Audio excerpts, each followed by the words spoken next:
Welcome to Underwire History. Sir Gilbert Middleton, an English knight who had rebelled against King Edward II and kidnapped the Bishop of Durham on September 1, is convicted of treason and then executed by being hanged, drawn, and quartered, unfolded through interacting constraints rather than one isolated trigger. Decision-makers operated within institutional limits, and each response narrowed the next available option. The evidence points to compounding risk rather than a single dramatic cause. That causal chain becomes clearer when incentives, governance, and timing are read together. Escalating pressures reshaped what decision-makers could do next, because each institutional response changed the incentives facing the next actor. The conviction and execution of Sir Gilbert Middleton unfolded through interacting constraints rather than one isolated trigger. Decision-makers operated within institutional limits, and each response narrowed the next available option, creating a compounding risk that escalated over time. Incentives drove actions, but governance structures shaped those incentives, altering the landscape of choice with each subsequent decision. The conviction was the culmination of multiple factors: King Edward II's desire for order, the English common law's treatment of treason, and the institutional pressures facing the Bishop of Durham. As Middleton stood trial, his defense relied on an appeal to personal loyalty, but that argument was weighed against the Crown's need for stability in a tumultuous kingdom. The execution, by hanging, drawing, and quartering, served as a stark warning to would-be rebels, demonstrating the consequences of challenging the authority of the monarch. This sequence of events reveals how interacting governance structures, institutional pressures, and individual actions created an unyielding momentum that led to Middleton's downfall. Consequences and response reshaped what decision-makers could do next, because each institutional response changed the incentives facing the next actor.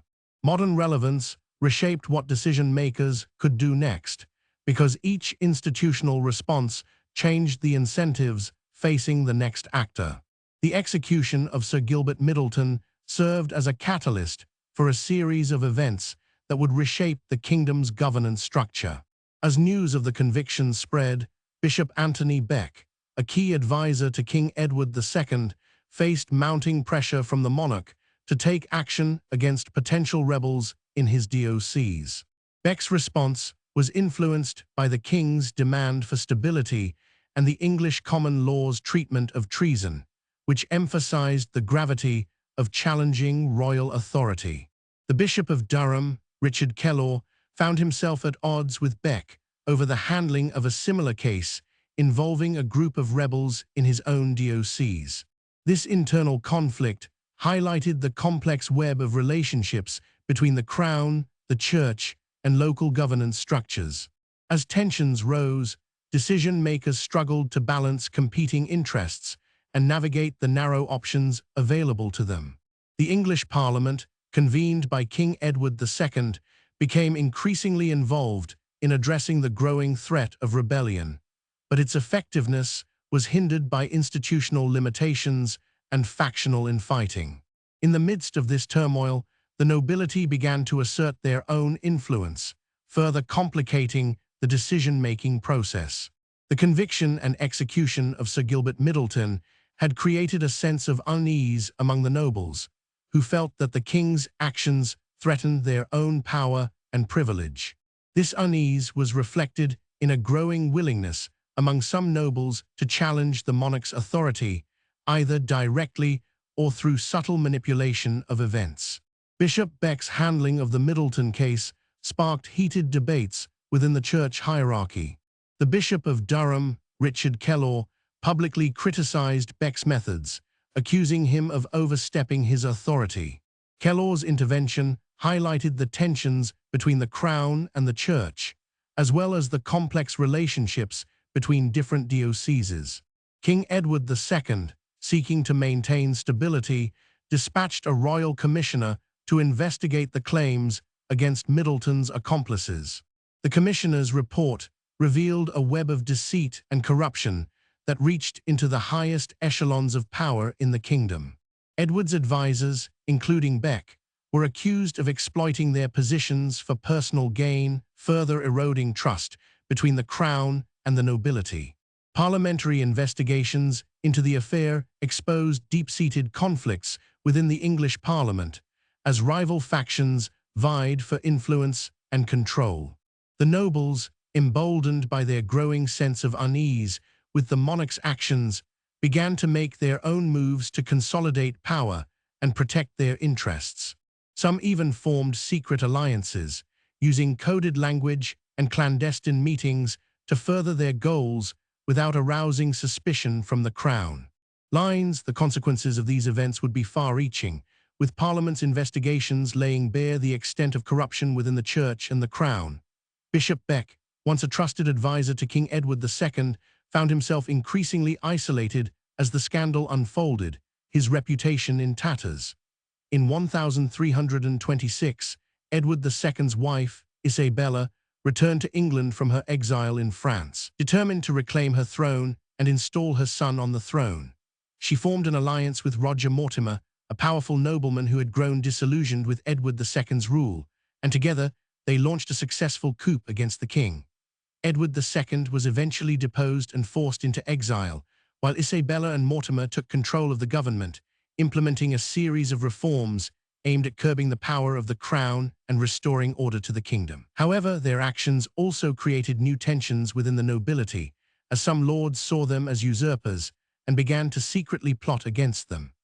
This complex web of alliances and rivalries would continue to shape English politics for generations to come, influencing everything from the rise of powerful noble families to the development of constitutional monarchy. The Church's involvement in the Middleton case had also sparked a renewed debate about the role of clergy in secular affairs. Many saw Bishop Beck's actions as an example of the Church's overreach and its willingness to interfere with royal authority for personal gain. This perception was fueled by the revelations of corruption within the Church that emerged during the parliamentary investigations. The bishop's own behavior, including his alleged manipulation of the trial and his use of ecclesiastical immunity to shield himself from scrutiny, only added to the sense of outrage among the nobility. King Edward II, already facing growing opposition from his advisors and the Parliament, found himself increasingly isolated as the scandal unfolded.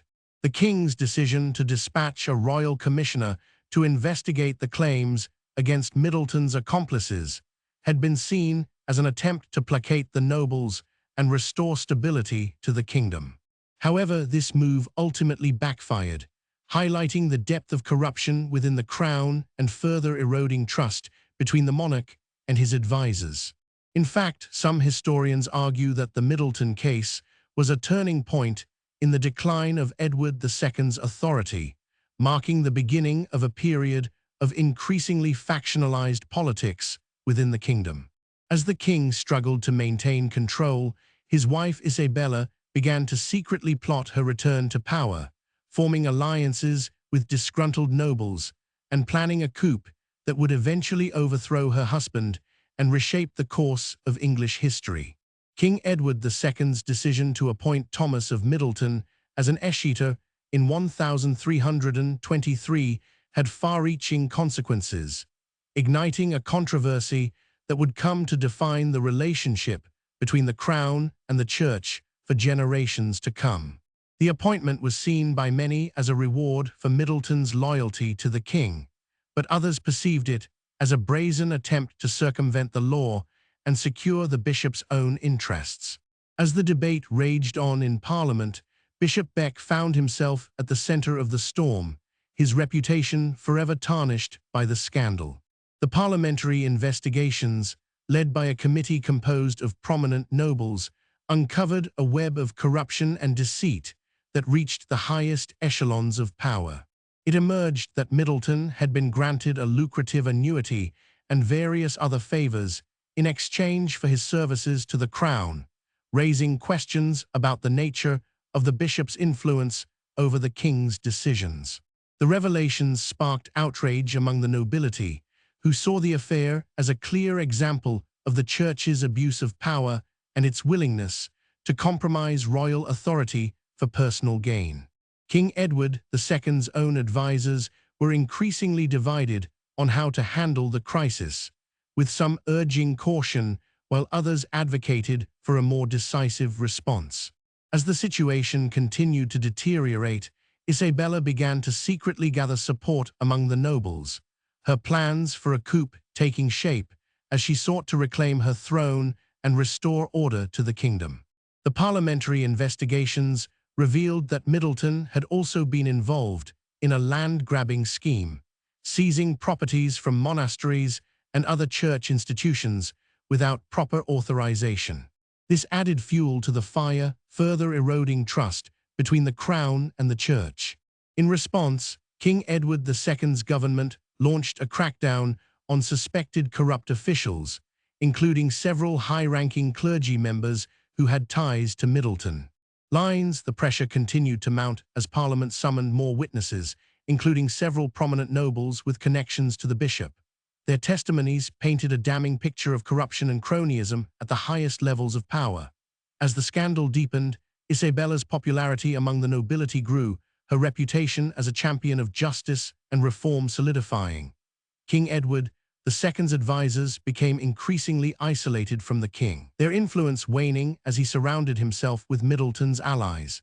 The church, too, felt the strain, its authority eroding as it struggled to contain the fallout from the scandal. In an effort to salvage what was left of his reputation, Bishop Beck attempted to distance himself from Middleton and the other accused officials, but it may have been too little, too late. As the parliamentary investigations drew to a close, a new threat emerged. A powerful faction within the church, led by the ambitious and ruthless Archbishop of Canterbury, John de Stratford, who saw an opportunity to supplant the influence of the crown with his own power. The crisis had far-reaching consequences for the kingdom's institutions. The parliamentary investigations revealed that Middleton's corruption was not isolated, but rather part of a larger pattern of abuse of power within the church. This discovery led to increased scrutiny of the church's governance and administration, with many calling for reform or even its dissolution. Some nobles began to question the legitimacy of the church's privileges and exemptions, which had long been accepted as integral to the kingdom's social order. Isabella seized upon this sentiment, using it to rally support among the nobility and further undermine King Edward II's authority. Archbishop John de Stratford saw an opportunity to exploit the crisis for his own benefit, secretly backing Isabella's coup plans in exchange for a promise of increased church influence over the kingdom's governance. The church's struggles were compounded by its deepening financial woes, which had been exacerbated by Middleton's embezzlement and land-grabbing schemes. As the crisis unfolded, many monasteries and other ecclesiastical institutions found themselves facing severe financial hardship, further eroding trust between the crown and the church. In response to these challenges, King Edward II's government was forced to implement austerity measures, including a significant reduction in church funding. This move was seen by some as a necessary step towards reform, while others viewed it as an attack on the church's autonomy. The situation remained volatile, with tensions between the crown and the church continuing to escalate. As the crisis reached its boiling point, Isabella's position among the nobility became increasingly secure, her reputation as a champion of justice and reform cemented by her actions. Her popularity was further boosted by her efforts to address the financial woes facing many monasteries and other ecclesiastical institutions, which had been ravaged by Middleton's corruption. King Edward II's advisors, meanwhile, found themselves increasingly isolated from their master, who had become surrounded by Middleton's allies and seen as unwilling or unable to act decisively in response to the crisis. The situation was precarious, with many fearing that the kingdom was on the brink of collapse. Thanks for listening to Underwire History. Look forward to seeing you next time.